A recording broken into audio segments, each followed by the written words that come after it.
Okay, we're recording. Hi, Mark. Hi, Chris.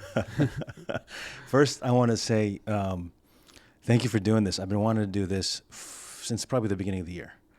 And I've been debating how to get it started. And then when you sent me the email about the autonomous vehicle hearing that's coming up next week, I thought there's probably nobody better to kick this podcast off as a first guest than you, because you've been in the industry for so long. You're involved in many different levels, managing a company, driving, advocacy, and you've always got really thoughtful insights about whatever's going on in the industry. So I wanted to start off by saying thank you for doing this. Well, thank you. Thank you for inviting me, and I hope I can contribute something here. I think you will. So let's get started with just, why don't you tell everybody about your background, how you got into the taxi industry, and just your experience over the past. How long have you been in the industry, by the way? I actually started driving here in 1983, so this Wow. would be my 40th year, except for some periods of time that I've taken off. So, Yeah. Yeah. but it's a good long while. It's well over 30 years. Yeah. I remember Driving, when we first met, you had mentioned to me that you studied. You were an attorney, or you started off as an attorney in your career. Yeah, that's right. I have a law degree. Mm-hmm. I did work as an attorney in New York for several years, Yeah. but I was unhappy with it, Yeah. and I wanted to do something else in my life. I wasn't sure what. Yeah. So I did a lot of travel at that time, taking odd jobs and making some money and going off somewhere. Yeah. And I spent probably about a decade doing that. Yeah.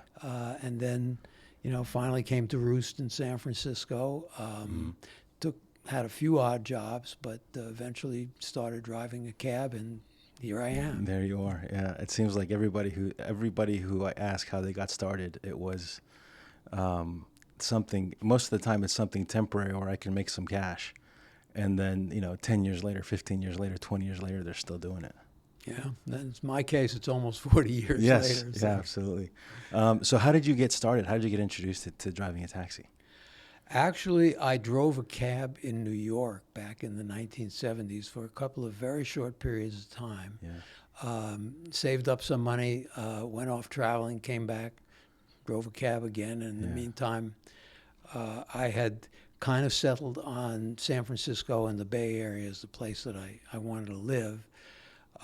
So when I came back here, and after trying a few different things, I had already had some cab driving experience, and so I came to Yellow Cab, Yeah. and I worked at Yellow. I also worked for some brief periods at, I guess it was,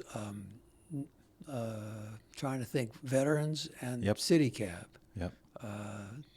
But came back to Yellow, spent about 15 years at Yellow. Eventually got my medallion, Mm-hmm. and at that point, I decided I would operate my own taxi under SF Taxicab. Mm-hmm. So I did that for a bunch of years until I and 7 other drivers started Green Cab, Mm-hmm. and that was in 2007. Yeah. And I've been at Green Cab ever since. Now, Green, you guys are operating that very differently. Well, I mean, not too differently. There's a lot of other companies that operate in this fashion, but it's a cooperative. Yes, it is. All the drivers are part owners of the company, and I think it actually makes for a better company. I think the drivers have more of an interest, more of a stake in the company.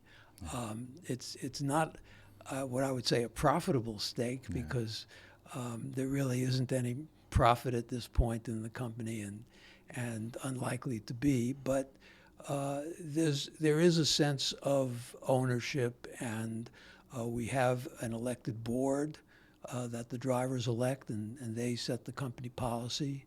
And so there is involvement on the part of the drivers, and I think it gives drivers a greater sense of responsibility about the job. Yeah. What do you think? What do you think makes driver, or what's the difference between drivers, do you think, at Green, where they have a stake in the company versus, leasing at other companies? Well, in terms of the day-to-day, operation, the day-to-day driving, there's very little difference. Yeah. But because Green Cab is such a small company, we have 8 medallions operating right Yeah. now. Everybody knows each other. People get along very well. There's a sense of camaraderie, I Yeah. think, and I think it makes a subtle difference, but I think there is a difference about how people feel about the job. Yeah. Well, and I remember you guys got part of the I guess differentiator that you guys had when you started was this was when most of the cabs were still gasoline, run on gasoline engines, and the whole premise of Green at the time was to run on hybrid vehicles. The whole fleet was going to be hybrid vehicles, and this is a time when San Francisco was just transitioning to that.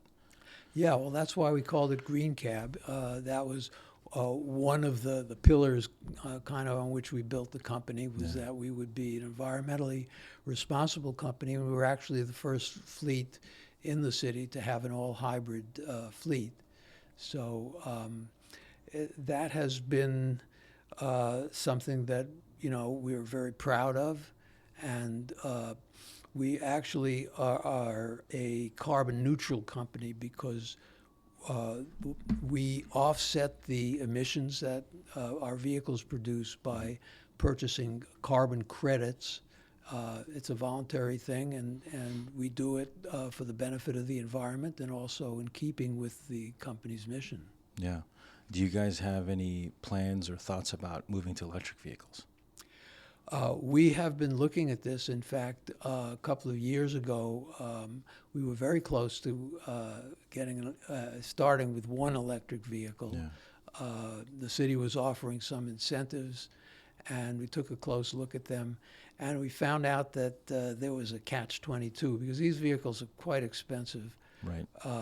But there were federal subsidies, and then there was this incentive that the city was offering, and we found out that to take advantage of the one, we couldn't get the other, and vice versa. And the cost, would have been prohibitive. And of course, we were in the midst of the pandemic, and things were really tough. At a certain point, we were only operating 4 cabs, Yeah. and those very part-time. So it would have been a tough choice to make, but we still are interested if it can be done in a way that makes sense economically and we can operate it efficiently. Right. And then you still drive. I do drive. I drive 2 shifts a week. Okay. I was most of my career I've driven nights, but I now drive days, Yeah. which is a little concession I think to my age, but. I still drive, and I still actually enjoy driving. Yeah. What is it that you enjoy about it most? I think it's the unexpectedness of it. You don't know who is going to next get into the cab. You don't know where you're next going to go. There's always that lure of the fact that you might get a really good ride. Somebody could be going to the airport or even further out of town. You might meet some interesting person. And also providing a public service. We serve so many of the elderly and disabled, so you're really helping people when you do this job. Yeah. So you drove nights for a long time, and now you switched to days. What's the difference between the 2 shifts, in your opinion, or in your view? Difference of night and day. Yeah. Very good. Well, there's a big difference. One thing personally is I dislike about days is I hate getting up in the morning. Yeah, that's rough. What time do you start? I usually start around 7 o'clock. Mm-hmm. And I work, maybe till 6 or so. So that's the shift I feel comfortable with. But the day driving, there are kind of more annoyances in the sense that there's more traffic, there's road work that you have to deal with. It takes a lot of patience in that sense. Yeah. The night driving is, a little more edgy, so to speak. Yeah. You know, you're not always taking people to the best parts of town. Right. You're not always sure about the person in the back seat if they're a friend or foe. Yeah. So nights have its downside also. And also, when it gets late at night and the passengers are few and far between, Yeah. it can be really rough at those hours. Rough in the sense that it's stressful. It is stressful, and the fares, you know, are not so abundant, and yet, you know, you feel that you need to stay out to, you know, make enough to make it worthwhile. So, Yeah. you know, if you're working late into the night or the early hours of the morning, it's stressful, and also a loss of sleep. I never quite got used to keeping steady nighttime hours, meaning that if when it came to my day off, I'd go back to a more normal schedule, which means that my sleep patterns are always a little off. Yeah. So so when you were driving, you'd stay up, you'd probably stay out driving until 2 or 3 or 4 in the morning, and then when you have the days off, you're saying it's tough to adjust back to Yeah. the regular schedule. Yeah, of course, that's pretty understandable. Aside from the customers at night, you know, being unsure of their intentions, I mean, I'd say, I mean, what do you think is the biggest difference between the day shift customers versus the night shift customers?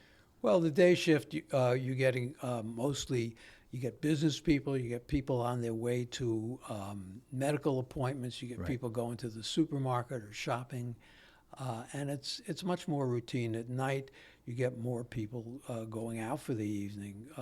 Maybe for earlier, they're going to a restaurant. Later on, they might be going to a club, you know, somewhere to dance or to drink. So it really is a different clientele. And of course, in the evening, they're more, you know, inclined to be in a recreational mood. A lot of times they're drunk, Yep. and that's a hazard of the job. Yeah. The drunks are a real hazard for various reasons. Yeah. One of which is, I mean, I've had passengers who simply couldn't tell me where they're going. Yeah. You know, and I learned, you know, not to take some vague direction from a person, because then you just end up in limbo in some place where they don't know where they are and you don't know where they're going, and so forth. So I, you know, would always insist on, you know, getting that exact address that they're going to. I've had people pass out in the cab. Yeah. I once had a passenger that I actually had to physically carry along with his father Oh my gosh. from the cab into the house because he was out cold. Yeah. That sort of thing. Yeah, and I would probably say that's probably one of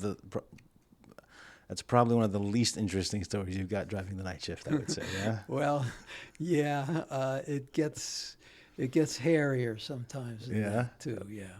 How about some hairier stories that you're willing to share?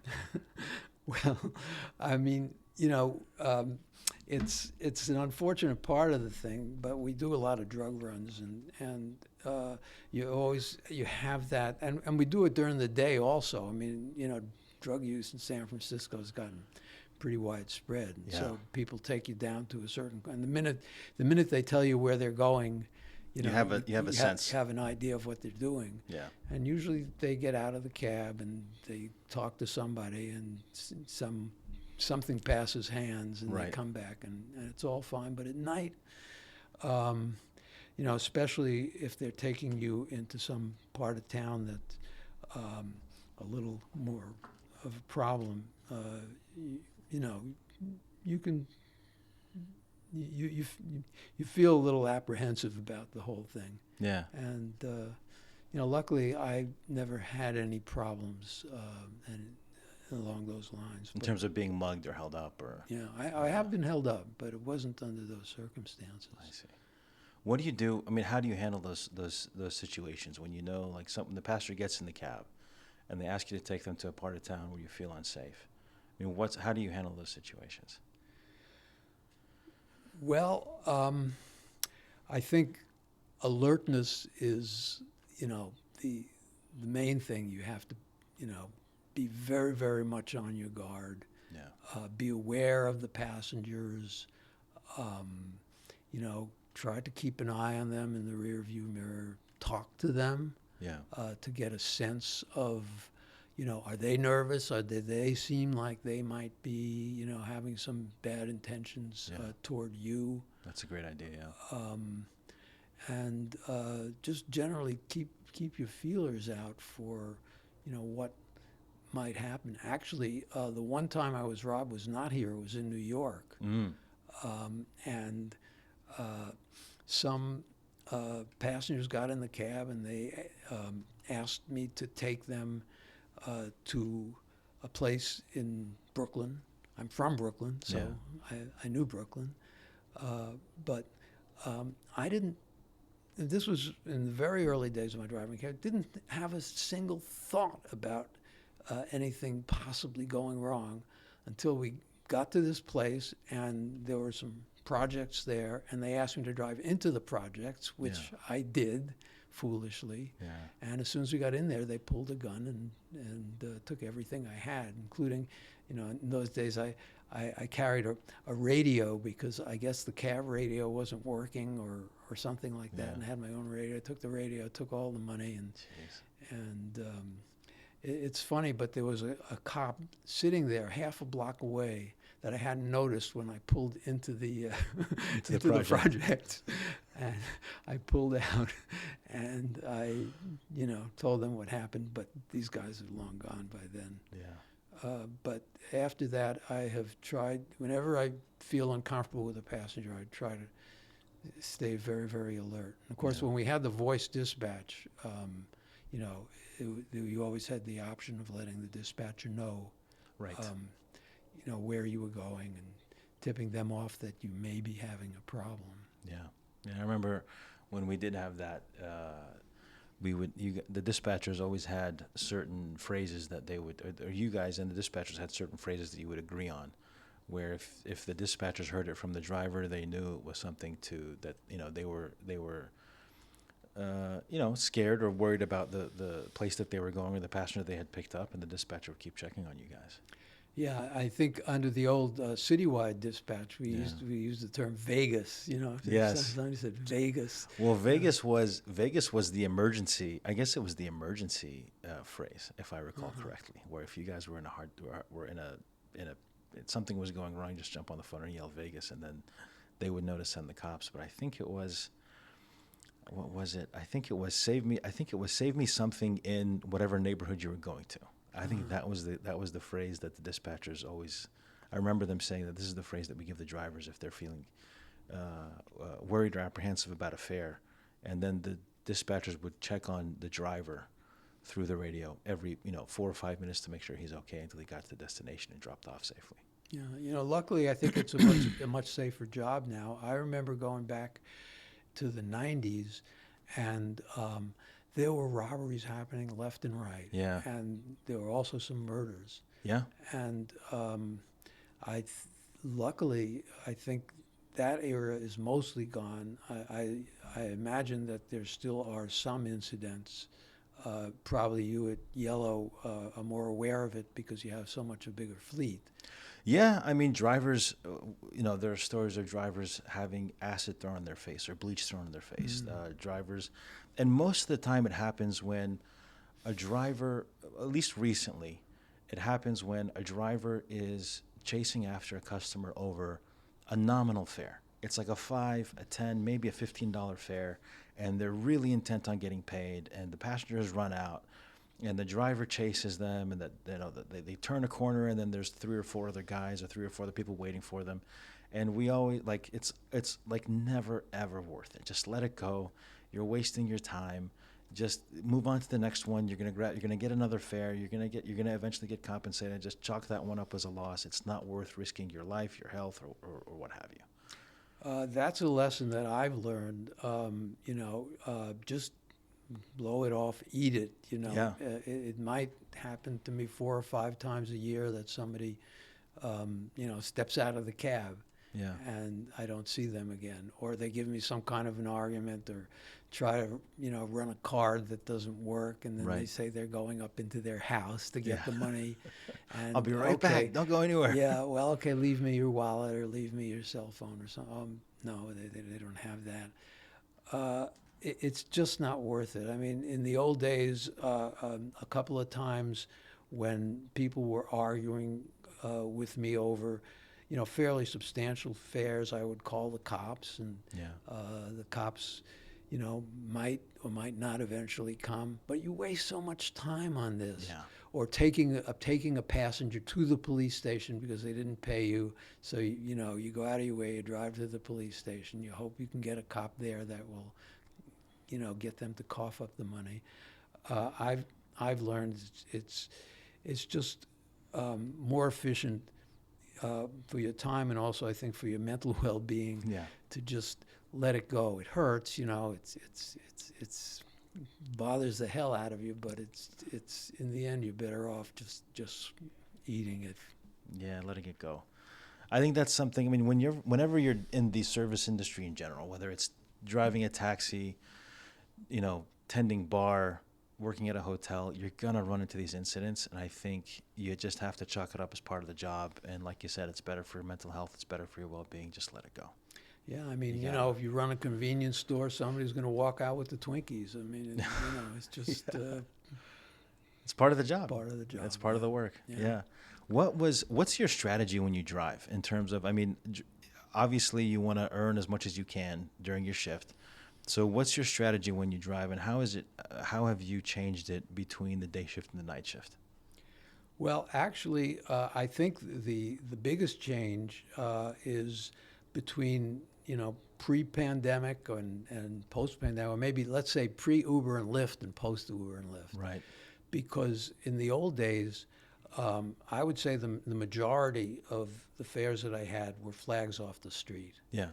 And I would always, pay attention to dispatch. I did a lot of dispatch, but I would still get more orders off the street than I would from dispatch. And I didn't spend a lot of time at hotels. I spent, next to no time at the airport because at first I did, but after a while I just preferred to work the city.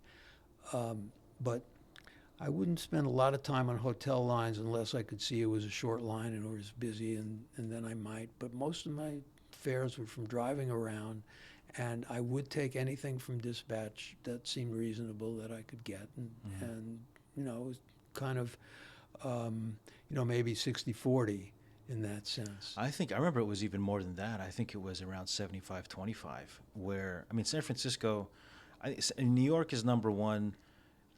Now, New York is number one, Vegas is number two, and San Francisco is number three in terms of, I think, income that a driver can make driving a taxi cab. And I think they've always been the top three.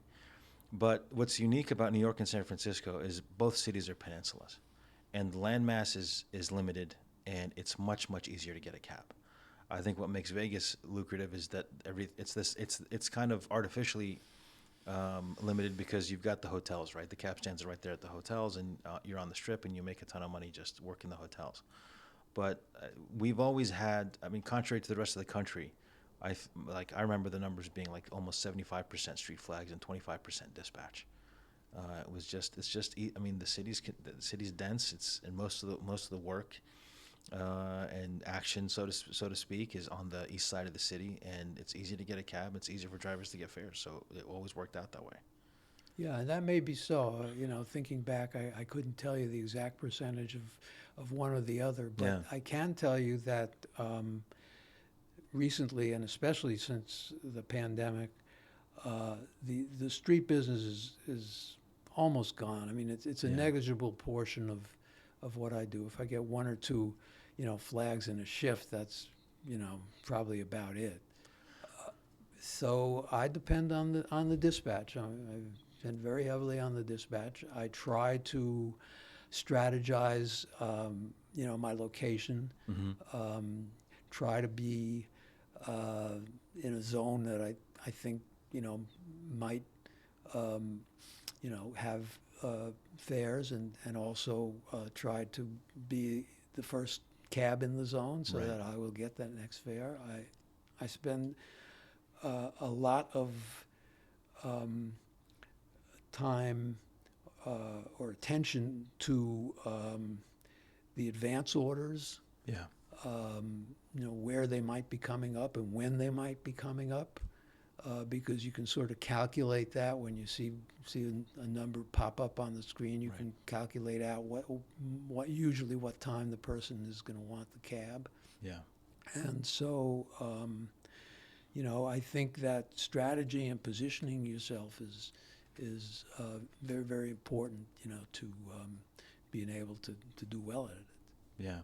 Aside from using the dispatch system, do you use your sense of just the time of day, I guess you could say the rhythm of the city, to decide where to go and and where to be and when? Yeah, I think that's a part of it. One of the things that is unfortunate about it nowadays is that the downtown has, Been hollowed out? yeah, yeah, that's an area of town that you cannot, depend on very much for fares.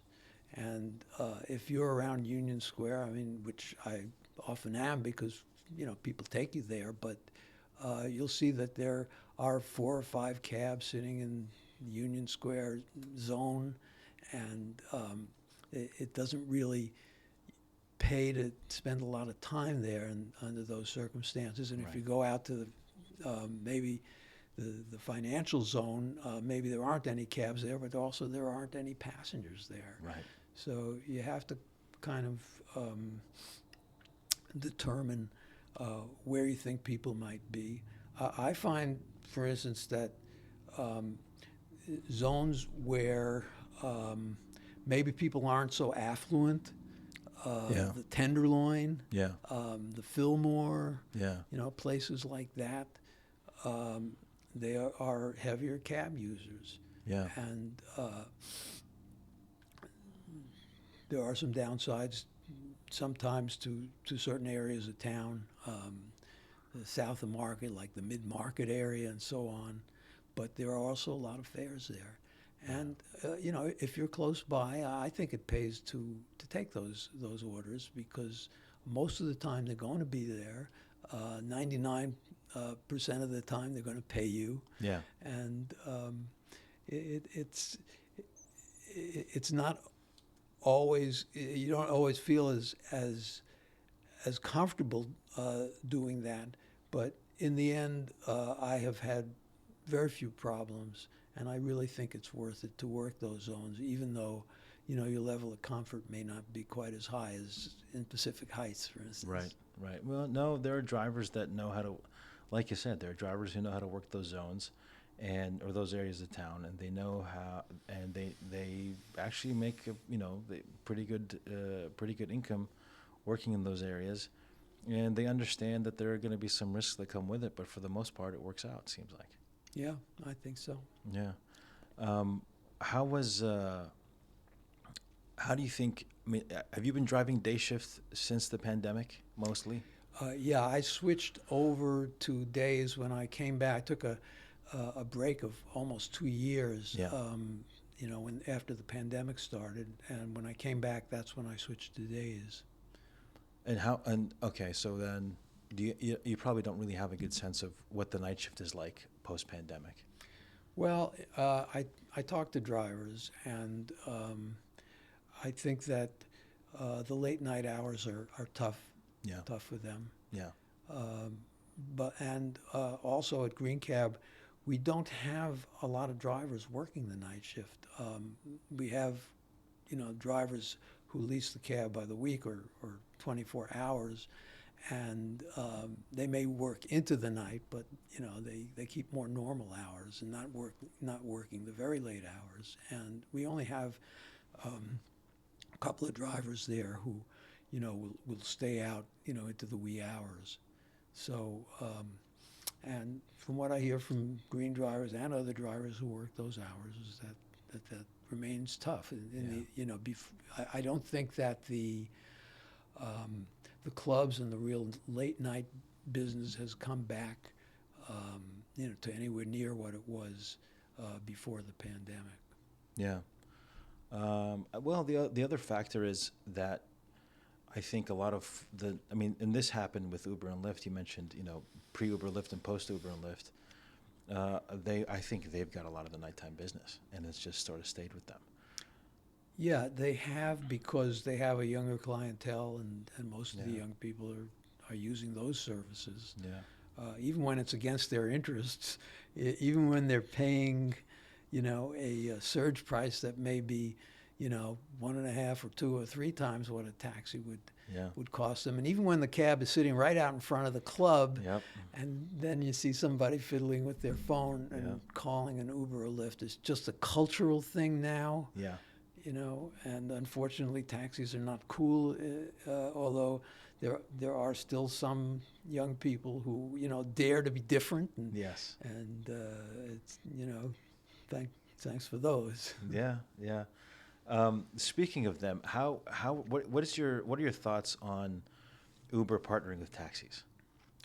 Well, I have concerns over that, because I don't like the idea that we would somehow be beholden to them for our business. Yeah.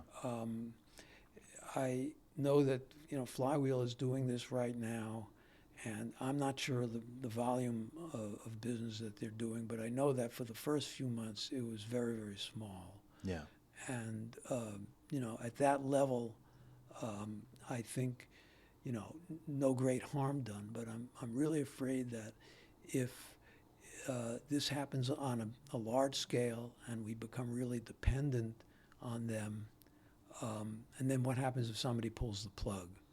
Yeah. Or if the deal gets that much worse? Yeah. I mean, that's a concern of mine. I mean, it's a concern of mine too, in that if we do, like, you could easily see a scenario where you have taxi drivers who are taking taxi rides. They're also getting offered Uber rides in their cab. The Uber rides, especially during the surge times, are probably going to be more lucrative than the regular taxi fares.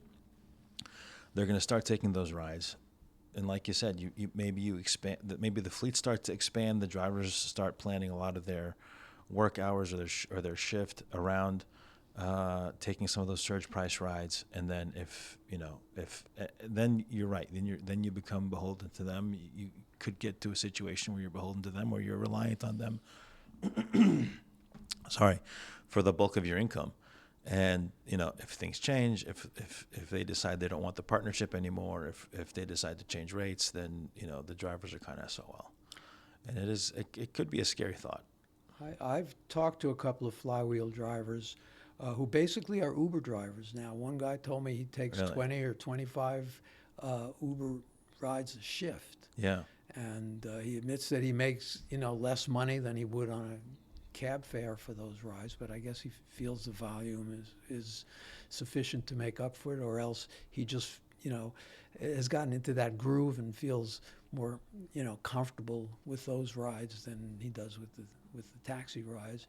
But if this becomes really widespread, what about our regular customers? Yeah. And especially at busy times, it has not been so busy lately. But I remember going back, maybe the latter part of last year when it really was Yeah. busy. If we had been also taking Uber rides, and they were surge pricing a lot, which I think assume they were in those days. Mm-hmm. Our regular taxi passengers could be left stranded. Well, they were surge pricing because they didn't have a lot of drivers coming out of the pandemic. And that surge pricing drove a lot of those customers to us because we don't surge price. And I think that's a big part of the reason that we were busy. I mean, the other side of it is, I think drivers should get access to as many different earning opportunities as possible. You know what I mean? And leave it up to them to choose choose which of those opportunities they want to take advantage of. The driver that you mentioned from Flywheel, who's almost exclusively an Uber driver, has he mentioned a change in his earnings, his total earnings, like per shift or per week or anything along those lines? Is it better, equal, worse? He didn't say specifically about Yeah. whether he was making more money doing that. He did say that he was making less per ride Yeah. than he would as a taxi. Yeah. So I don't know if he's doing better or worse. I know that they're taking a pretty big chunk out, Yes. and it's hard to know exactly what that is because the pricing is very opaque. Hmm. So it's hard to know what the driver is getting versus what the passenger is paying, for instance. But I'm kind of interested in seeing the next set of figures that the MTA comes out with about how much it's actually being utilized by the flywheel drivers, and maybe that'll shed more light on how how well this is going over. Yeah, I am. I'm interested too. I want to see those numbers. But like you said, I mean, all we have to go off of now is anecdotal stuff. And there are some drivers who were kind of excited. I've heard things where the drivers are excited about it. I think Uber was giving out bonuses to the drivers at one point, similar to how they would bonus your regular Uber X drivers. You hit a certain number of rides completed during the week, and we're going to give you $500 or $600 or whatever it was. I've heard just yesterday. I heard from a couple of drivers where the taxi drivers are taking regular taxi rides for most of the day, but then when the evenings come or the surge pricing hours come, then they're taking Uber rides, and it's making a big difference for them that way. Which is how I envisioned drivers would always use it, because I think they're going to have a balance between, okay, I'm going to make less on my. Well, my thought is that they're gonna think about it this way, where I'm going to make less on the Uber rides. So how can I get the Uber rides to fill in my downtime without eating into my taxi rides, which are going to be more lucrative for me? And then obviously the surge pricing times when the rides are going to be more lucrative than the taxi rides, I think they're going to focus on that then. And then you kind of run into that situation there that you talked about where, okay, well, what happens to the taxi customers when these drivers are just taking Uber rides because it's surging and it's just they're getting paid more? Yeah, I think that is a real danger in this situation. Um, I'm I'm not terribly optimistic that it's going to work out in the long run. Yeah. And I know you're interested in doing it, and Yeah. I imagine that you're going to go ahead when the opportunity presents itself. But I would be very, very cautious about getting too deeply into business arrangements with Uber, because also they've shown themselves not to be a very upstanding company. Yeah, I would right now I would counter that. In the past, I would agree with you 100%. I think my dealings with them in the past couple of years have been very different than what we've seen from them in the past. They're pretty forthcoming. A big shock to me was when I got the contract for them for our business arrangement for them to send us rides. Excuse me. And the contract was actually pretty even-handed. I was really surprised because normally when you're going to get a contract from, an 800-pound gorilla that you're trying to do business with, a lot of the clauses, a lot of the different terms in it are going to be one-sided towards them. And this contract, like even my attorneys, when they were reviewing it, were pretty surprised at how even-handed the clauses were in that contract. So if there was like an IP clause for Uber, there's an IP clause for Yellow Cab. If there was, a clause covering XYZ for Uber, it would be a similar clause covering XYZ for Yellow Cab's side of that term. So it was. I think they have. I think the team has changed. I think they are. They have more positive intentions in terms of how they want to run their business. They're still going to be looking out for themselves. I think you can't begrudge anybody that. But it's a far cry from how they were operating. I want to say 5-6 years ago or later or earlier. Well, maybe they are more fair and even-handed with their business partners than they are with their drivers, because I know that lots of driver complaints have happened over the years, Yeah. and we still hear them about the way they treat the drivers, especially about the financial arrangements with the drivers. Yeah, I've got some friends who have driven with Uber and with Lyft, mainly with Lyft, and it seems like I would say the most glaring difference or the biggest difference between the two, because drivers have always told us ever since Lyft launched and UberX launched, about 10 years ago.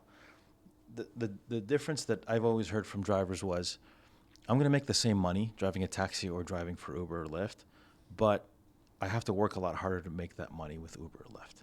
And I can work a little bit easier with driving a taxi cab to make the same amount of money.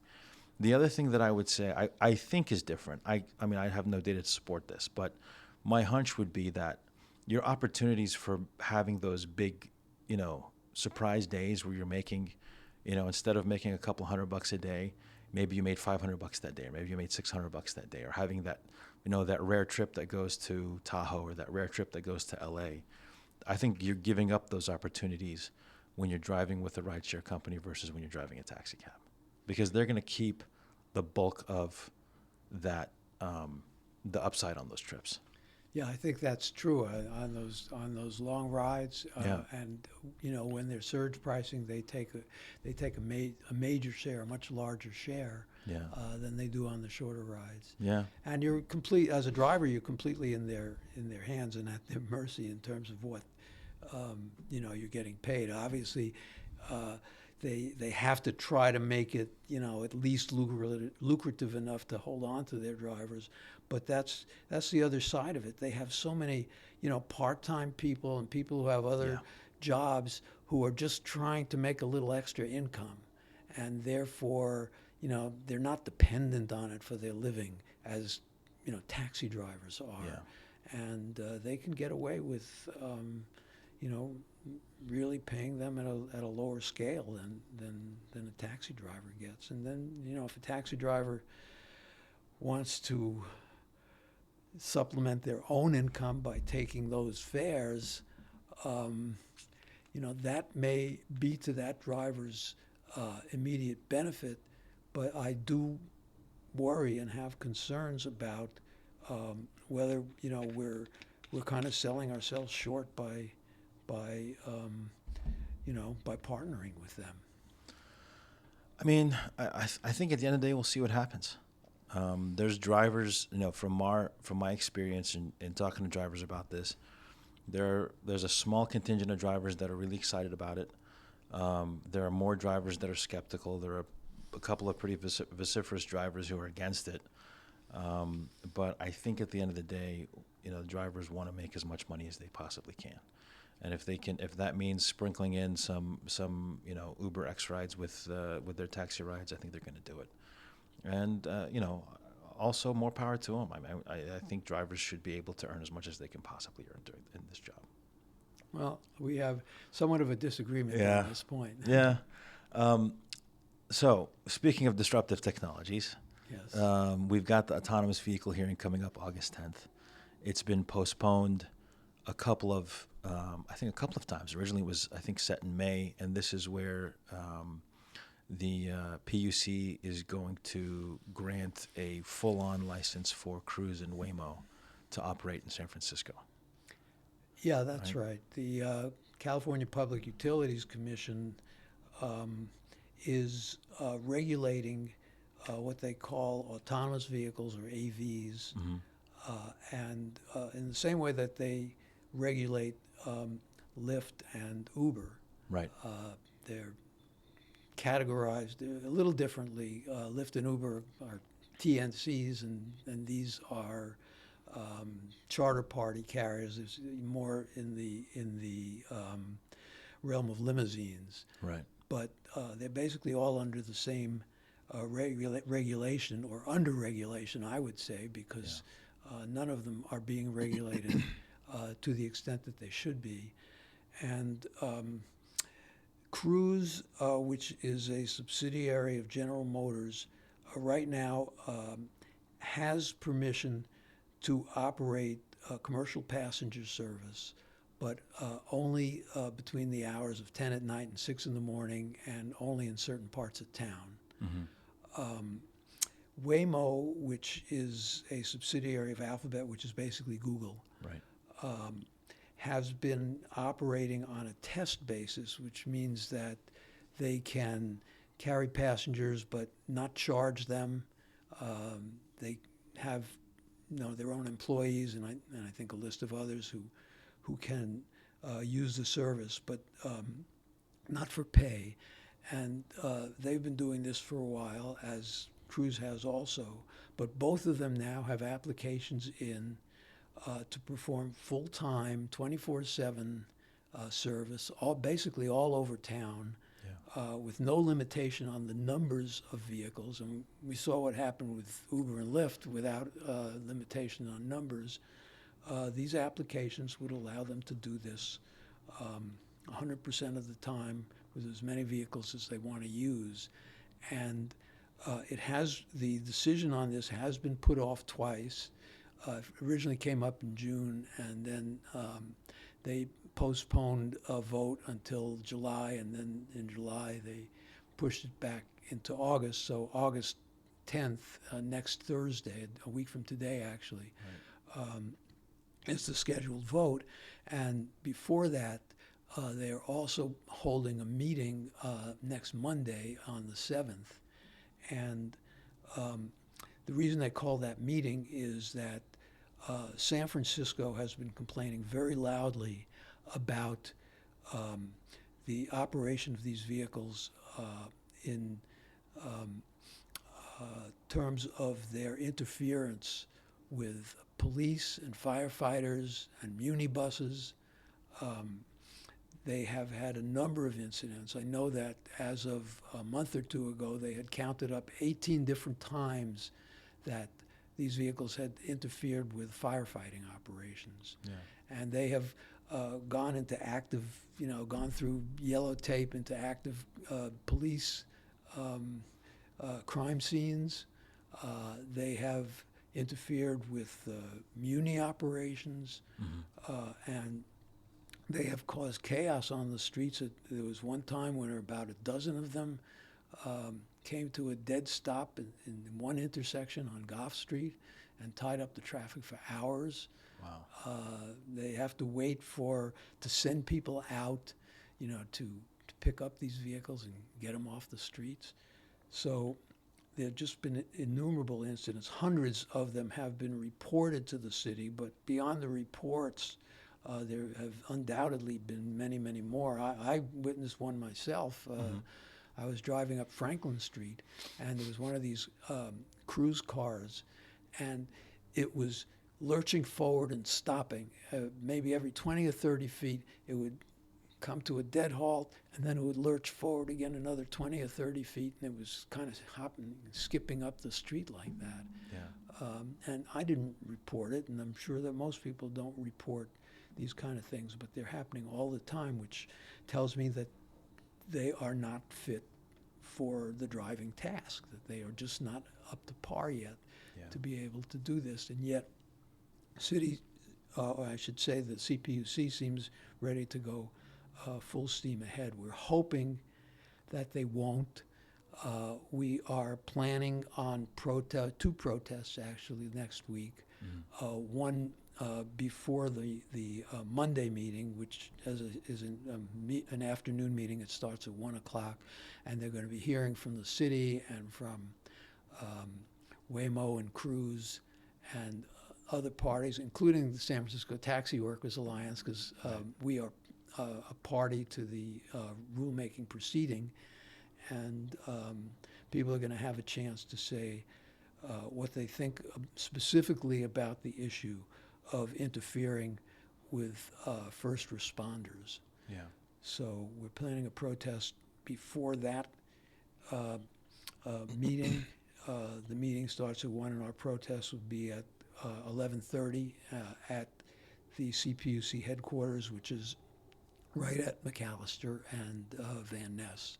Yeah.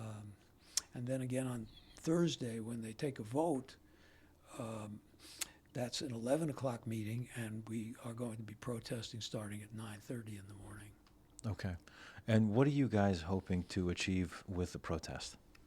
Well, I think the best outcome would be for the CPUC to simply reject these applications to expand the service and keep things as they are. So they still will be operating around town. They still, in Waymo's case, they'd be able to take people around on a test basis. In Cruise's case, they'd be able to take people on a test basis and continue their commercial operations in the week, late at night. And that is kind of the best possible outcome because all the rest of it has already been decided. And they can continue what they're doing right now unless something changes in the future. But what we're saying is basically put the brakes on, slow this down, make sure that before you give them this, wide open opportunity, that they are capable of handling the various problems that come up and have arisen and will undoubtedly continue to arise. And right now, the hundreds of incidents that have taken place have been under very limited, operations. Yeah. When it goes wide open, how many are there going to be, and what are the consequences going to be when they are interfering with firefighters and police and emergency vehicles and so on?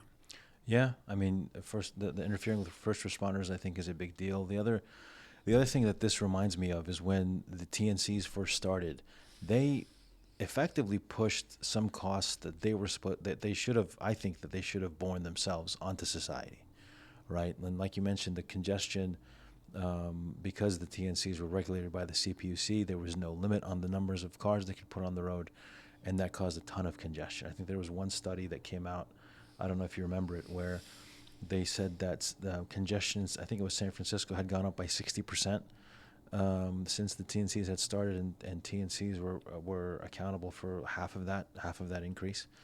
So, and then there's the other cost that comes to mind is the cost of insurance, because a lot of those drivers were driving around in personal vehicles doing commercial work, and whenever they got into an accident, their personal insurance would pick up the tab.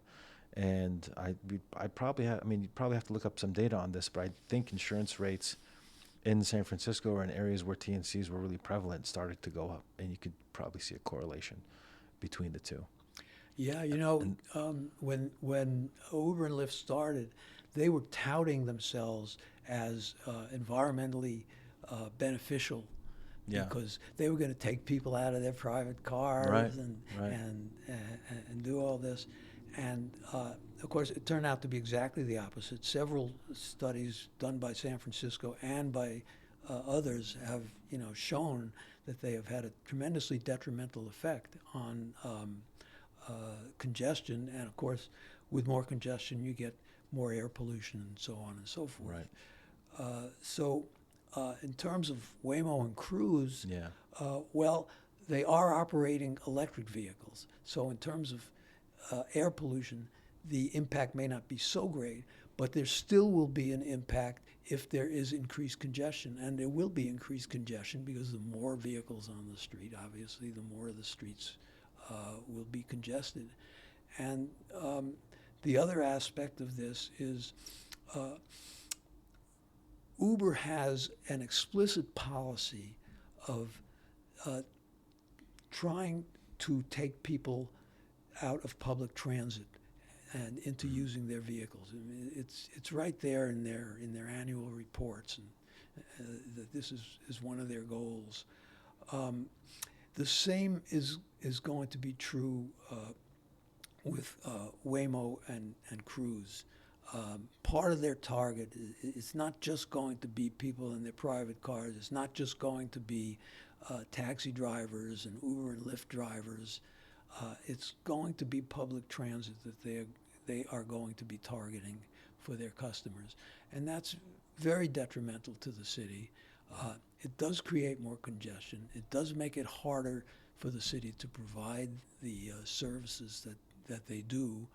And so the biggest part of the problem that I see here is that the city has no say in this. Yeah. This is all under state jurisdiction, under the CPUC, and why shouldn't a city have some say in the use of its own streets? But they don't. Unless and until there are some changes in the law that give the city the right to say, we want you here, or we don't want you here, or we want you here but under certain conditions. Right. It's going to go down the same road as Uber and Lyft, and it's going to hurt the public. It's going to hurt in terms of the environment, and it's certainly going to hurt cab drivers. I think actually that most of their clientele at first will be drawn from Uber and Lyft, because I think the people who are more likely to use those services are younger people who are already more likely to use Uber and Lyft. But over time, this could have a tremendous impact on us as cab drivers and as a cab industry. And that would be also a very bad thing for the public, because if a part of our clientele goes away, how are we going to be able to serve the rest? The people who need a taxi and a taxi driver to serve them, the people who need their groceries carried, the people who need the luggage put in the trunk, or a wheelchair or a walker stored in the trunk. Right. People who need your physical help in actually getting into and out of the cab. I find myself on occasion actually helping people physically to do that. Right. The other day, I brought a woman's groceries up to the third floor because, she was clearly not capable of doing it herself in any good way. So there is always going to be the need for a human driver and a taxi driver, but if we lose enough of a share of our other customers, the ones who really do need us, I think are going to find that the taxis just aren't there because the drivers are not going to be able to make a living. It's not like, well, let me put it this way. Yeah. Waymo and Cruise are part of a much larger phenomenon that's happening in our society, which is artificial intelligence. Right. And artificial intelligence seems to be destined to gobble up jobs by the millions and tens and hundreds of millions. There's a report out by, I'm trying to think of, it's Goldman Sachs, I think, big financial institution, saying that they expect that 300 million jobs worldwide will be lost to artificial intelligence. Yeah. We're kind of the canaries in the coal mine on this. We are where this is starting. And unlike other people who will, get laid off from their jobs because their employer doesn't need them anymore, cab drivers don't get laid off. They simply find it, so difficult to make a living that they stop doing it. Yeah. And when enough cab drivers stop doing it, that is a bad thing for the public. I agree with you. That was a lot. That was a lot that you covered. And I agree with you that there is going to be a segment of the public that does need cab drivers, and you have to have another human being there with you to help you out in some fashion. On the last point that you made about AI, I have a little bit different take than you do, which is I think there's a little bit of a difference between AI and robotics. I think autonomous vehicles are a combination of the two, but they're probably more on the robotic side, and this is a robot car. AI seems to be displacing jobs that are more white-collar jobs, knowledge worker jobs, right? Lawyers, artists, jobs in that space, even doctors. I mean, I had my son who was 8 at the time, had his appendix out, which is a little bit early for somebody to have their appendix out. But we got the lab results back. He was doing labs that day that he was in the hospital. We got the lab results back, and I I threw them into ChatGPT before the doctor could even come to see us, and it gave me the full, analysis of the lab results. So I think those are the kinds of jobs that AI is going to replace. It's hard for AI to replace a plumber's job or a construction worker's job. The manual labor jobs are the ones that I think are being uh, preserved. Now, taxi drivers are a little bit different because the cars have electronics in them, and it is a manual job, but we are in threat of being replaced by these vehicles. And I mean, my view on it is eventually it is going to happen, and we're going to have to figure out some other way. Cities are going to have to figure out some other way to keep some portion of the taxi industry functioning for those people that need it. I think it's going to be hard to stop. I agree with you that I think these vehicles and these companies need to have their technology more buttoned up before they get a full license to operate. Again, I don't want the public to bear the costs that they should be bearing. That's the one thing that I'm afraid of. I was at a conference once on autonomous vehicles, and the founder of Zipcar, Robin Chase, was there, and she had this presentation on autonomous vehicles. And in that presentation, she talks about two different scenarios: the heaven scenario and the hell scenario. And the heaven scenario is that the numbers of the cars are regulated such that they serve the maximum number of people in a city, but they don't overcrowd the city. The hell scenario that she had was basically, what we're looking at with the PUC right now in these two companies, which is you have an unlimited number of vehicles. They're not going to create less congestion. They're going to create more congestion because the ultimate motivator for these companies, just like the ride shares, had the ultimate motivator of profit. And so they're going to want to have as many vehicles on the road as possible to make as much money as possible. And that's the thing where I think the regulators have to step in. And I agree with you that cities need to have a say. I mean, it's the city streets, it's the people that live in the city that are dealing with this. It's not the state level. And you have to give the city some sort of a say on how these companies and how these vehicles are regulated, because they need to preserve the quality of life individually for themselves. You could have, possibly a situation where there's some statewide regulation where cities are allowed to tweak certain parts of it. But I think I agree with you, cannot be just open license to do whatever they want. Yeah, and you have to keep in mind also that these companies, they're multi-billion-dollar companies. Right. So they can put out as many vehicles as they want. They can bear the losses for pretty much as long as they want, because I'm sure that their costs to date have been in the billions of dollars. Hundreds of billions. Yeah, to develop these vehicles, and they're looking at the long term. So they can flood the street with these vehicles. Hope they are either going to be aiming at Uber and Lyft as their competition, or simply partnering with Uber and Lyft, and, Right. and then Uber and Lyft will become part of their world as well. But just as Uber and Lyft have borne more than a decade of losses, they can swallow all those losses for as long as it takes until they are dominant, and that is going to mean that we are going to be again at a severe competitive disadvantage. I believe that Cruise right now is actually charging for the commercial service that they have even less than Uber does. Wow. I've heard that. So we're going to be dealing with artificially low costs for the service that they provide. Yeah, but they're going to also, because they've spent hundreds of billions on developing this technology, they're going to want to get that money back. And so I think that's what's going to lead to, volumes of cars being on the road. And I think they're also a little bit different because the ride shares were competing with us directly.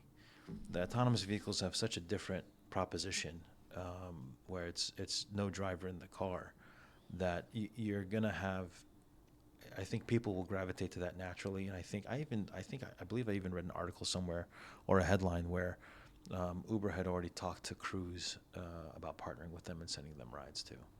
So I think it's going to be a slightly different landscape than when the ride shares came out in terms of where we're positioned? Well, as I said, I don't think that we're going to see an immediate, dramatic change, but I think over time it's inevitable, Yeah. and we will also have to adapt. Do you ever see there not being a need for taxis? I can't see how you can dispense with a vehicle that will take people who do not have their own transportation from one place to another, who need the personal assistance of a human driver. Yeah. In the first place, you know, public transportation, even for people who don't need that, that physical assistance, public transportation does not go everywhere. It's not the most convenient, and many people are, going to want to be in a single vehicle, and I think many people will feel more comfortable, especially in the near-term future. Many people will not be comfortable in an autonomous vehicle. So I think for a while we will, be able to maintain ourselves, but in the long run, there will be need for human drivers, but how many, and what shape that's going to take is something else. Yeah. Did you see Barry Toronto's ride in an autonomous car? I did, yes, I saw that. Yeah. That was entertaining for me. I thought I got a kick out of his reactions. Yeah, yeah. Yeah, I mean, I don't know how I would feel about getting in one of those things, but I guess maybe we'll all experience it. I don't know, one of these days. Yeah, I think at some point we all will, for sure. I've never been in an Uber or a Lyft, and I never expect to be, but Yeah. who knows? Maybe one day I'll be in. Go over to the dark side. Well, anything else that you want to talk about, or anything else you want to cover? No, I thank you for taking the time to do this, and appreciate the ability to to have this conversation. I just hope that we are able to continue to provide the service that we have up to now, and improve upon it, and that these waves that are coming at us from different directions just don't submerge us for the third time. Yeah. Well, I mean, look, I think there's something to be said for the resilience of the taxi industry. I mean, we dealt with TNCs, and that was just blow after blow after blow, and now we're dealing with autonomous vehicles. What is it? I mean, an interesting perspective I'd like to get from you is, what do you think makes the taxi industry resilient and have the ability to deal with these challenges but still keep going? I think there's a lot of dedication of people in the taxi industry, both drivers and companies, that see this as an essential form of transportation, Yeah. that see this as a career that they've staked out for themselves. And, from the driver's point of view, I know you hear drivers say things like, it's in my blood. Yeah. I mean, like, even after despairing over Uber and Lyft and despairing over what happened with the pandemic, but they still say, it's in my blood. And I can understand that. I can understand it very well. It becomes a kind of a way of life. So I think that the resilience that's there has to do with the dedication of the people in the industry. Yeah. Well, thank you very much, sir. Thank you for everything you've done in the industry. Thank you for your advocacy. Thank you for your presence. And I appreciate you helping me kick this off. Well, I appreciate it too. Thanks a lot.